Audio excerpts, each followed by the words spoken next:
Beginning in Sahaja Yoga, as you see, when the Kundalini rises, you feel always the left side very clearly, the pain or sometimes the burning. And sometimes people say, Mother, why am I feeling such burning here when the Kundalini is rising? Because it's the Vishnu Maya, she's trying to burn them out. This is one of our capacities, to burn. Some of them, like we can say, the water element can dissolve. Then the ice can soothe you down.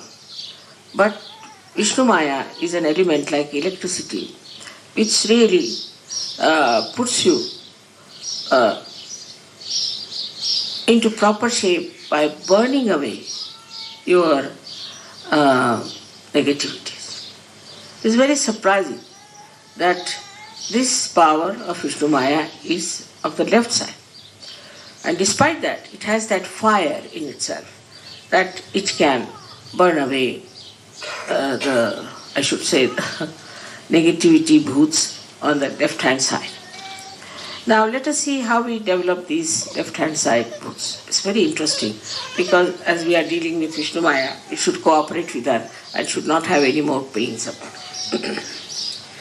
It comes to us especially in the West. I mean, in India, I don't think anybody feels guilty about anything. It's something that's very surprising. I've never seen any Indian feeling guilty. The reason is that if they have done a mistake in India, as it is, the culture is such that this is bad manners, that is bad manners, like that. Now somebody by mistake does something, then he can bear a grunt against that person. But he will never feel guilty that I've hurt that person or I've said something wrong or I should not have said. Because in the whole culture there is nothing like sorry and thank you. It's funny culture Indian is. There's nothing like saying sorry, and so much thank you also they don't say. When all the time saying thank you, then good morning, good evening, all the time. It's more sort of artificial thing for us. Even in Maharashtra, the women never even say namaste except to the goddess or to God or to incarnations or in the temples. They'll never say to some man namaskar like this. Just like this, or they might just smile, that's all. So it is because we have to only bow to God. Why should we say good morning to everyone, good evening to everyone? We should say good morning only to God. See, that's the situation. So it is the way it is being done. Now, if you have done anything wrong, say, in the East, in India as it is, if you have done anything in a way that you should not have done. So there are only two ways they deal with it. Either they will confess it and go, that person that I've done this wrong, now you can cut my throat, do what you like. Whatever punishment you give me, I'm willing to do. This is the first thing they'll admit. That if you think that I have done wrong, you can slap me immediately. I can pick up the slap. Supposing you say something rude to your father. It's not to be said, it's bad manners because he's elder. If any elderly person has been insulted, then it is wrong. Then you will go and touch the feet of that person and say, I'm sorry, I've said this and I hope you forgive. So the other person says, all right, I forgive. I'll give an example. We were in Russia and a little problem started between two persons. One was much younger and one was much older. Sahaja Yoga. So the reaction, I'm telling you how it happened.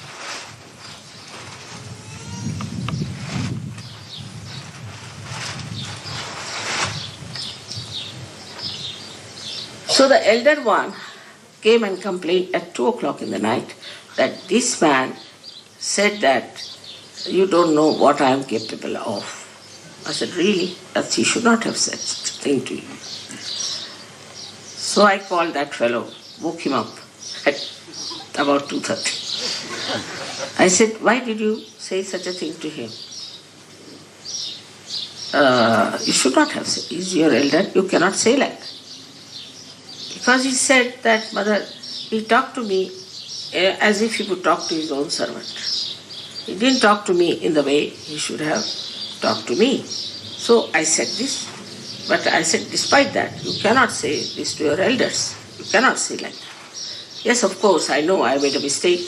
And actually I was not sleeping. I was not awakened. I was not sleeping. I was thinking I should tomorrow morning go and ask for his forgiveness and finish it. So I said, just now, immediately got up and got hold of his feet. And he said, now forgive me. Because you were also too much of it. I said, I agree. That was my mistake. So you also forgive me. Finished. And in the West, formerly, it was not so bad also. What they used to do, supposing there's a quarrel between two men, they would use their boxing, box each other nicely, and everybody will box each other, finished. Nowadays you cannot box anyone, you cannot ask for forgiveness, it's too much of prestige, this, that. All these artificial things have made you feel guilty because you are supposed to do that. If anybody, it's natural.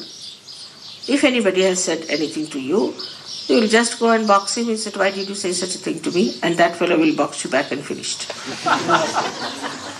Was a very common style. You see in all these old American pictures, you see all this. I've seen it all the time. So, let the Indian musicians can come this side. Idhar aa jaye, idhar aap log.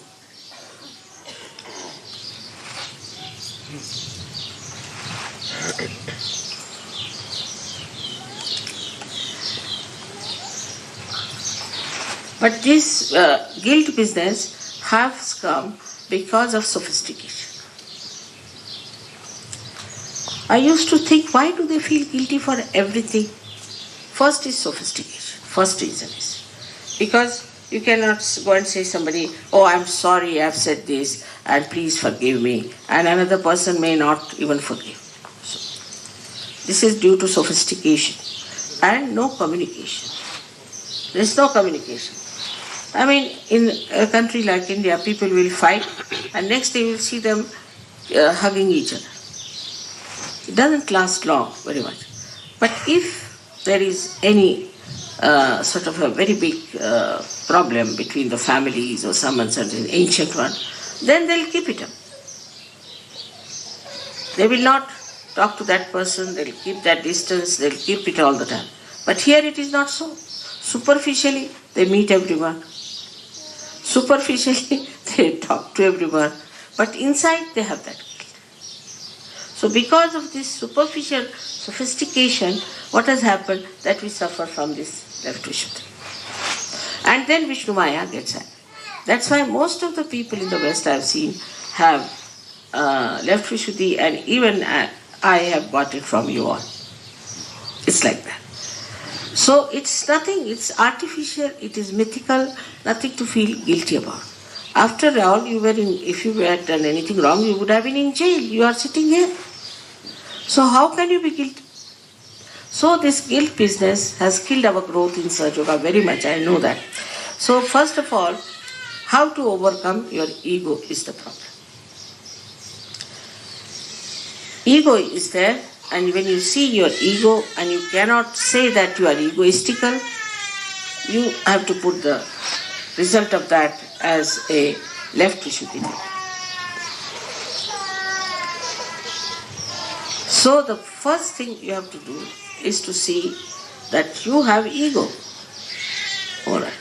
Then you stand before the mirror, separate yourself from your reflection, and start telling off your own reflection. What do you mean by having ego in yourself? You are a Sahaja Yogi, you have no business to have any ego. But if you have the guilt, you will never see you have the ego. You will just feel the guilt but never see you have the ego. And that's how ego remains and the left Vishuddhi also remains. Both things can be easily conquered if you face yourself. Just see yourself, this was my ego. Yes, why should I have ego? Now there are ways of removing all these imbalances within ourselves through Sahaja. It's not difficult and has been removed. So So you know right side, left side is so simple. Sahaja Yoga is just movement of your fingers and hands, that's all. It's not a thing diagnosis where they take out your blood, take out your tongue, take out your eyes and declare that you are healthy. It's not that way. It's just, you can feel it, that you are all right, you are in balance.